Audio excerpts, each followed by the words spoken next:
Careful as you go to push forward. Don't drive too strong with the seat or too strong from the leg. Think just in terms of your lower back. Keep your upper body tall, shoulders back, chin up. And when you go to drive that little bit of medium, think swing more with your seat. That's better. Right. Versus sit in strong. Does that make sense on the difference? Yeah. So you want to think it really comes from kind of a flick in your lower back more than that hunkering down, sitting in heavy. Just so that, again, you're not riding tension in his body that he kind of, or a tightness or a stiffness.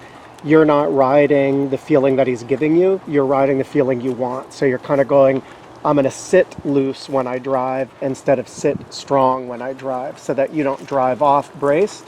You drive off becoming loose, even if it means it might take 3 or 4 times, of going quiet, forward, back, before you really kind of get the right response. I would just don't let him talk you into kind of getting too strong with that driving aid at first.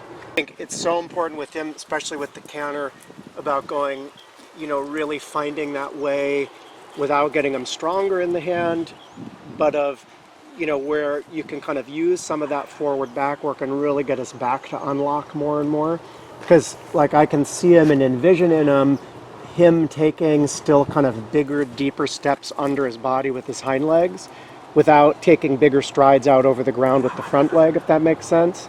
So what I want to kind of see him over time is get really receptive in his back to your seat swinging in the canter, to him then in turn kind of taking bigger strides behind and starting to rotate a little bit more and more uphill in his body. It doesn't have to be an instant change, right? That's just something to kind of keep thinking in the back of your mind, that it's all about getting that lower back of his loose and getting those hind legs really through that kind of playing swing of your seat, getting those hind legs to scoop and take bigger strides up under him without him necessarily powering off more forward. Although in the beginning, in the warm-up, it might be that he has to go a lot of that forward back work just to get the response happening in his back until you start to really feel his back moving enough.